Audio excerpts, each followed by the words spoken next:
কি গতকাল কতগুলো কল দিলাম, ধরো নাই কেন? কোন নাম্বারে কল দিয়েছেন আপনি?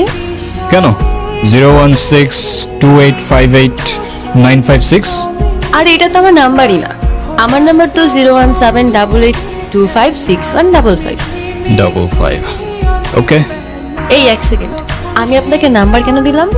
আমি কি জানি, তুমি দিলা আমি নিলাম। আপনাকে আর কি বলবো, আপনি তো মানুষই ভালো না। কেন, আমি আবার কি করলাম? সেদিনে তো সব দেখলাম। আচ্ছা, সেদিন আপনি কাউকে কোনো কিছু বলেন নাই কেন? যদি বলতাম তাহলে আর তোমাকে বাঁচিয়ে রাখতে পারতাম না। আমার গ্যাং যদি জানতে পারে আমি কারোর জন্য মায়া করেছি কিংবা কাউকে ক্ষমা করেছি, ওরা আমাকে দুর্বল ভাবত। আর ইতিহাস সাক্ষী দুর্বলের সাথে পুরা দুনিয়া বিশ্বাসঘাতকতা করে। আমার এত কিছু বোঝা দরকার নেই। আপনি এখানে কি করছেন? খেয়াল রাখছি তোমার, যেন আমার গ্যাংয়ের কোনো লোক তোমার ক্ষতি করতে না পারে।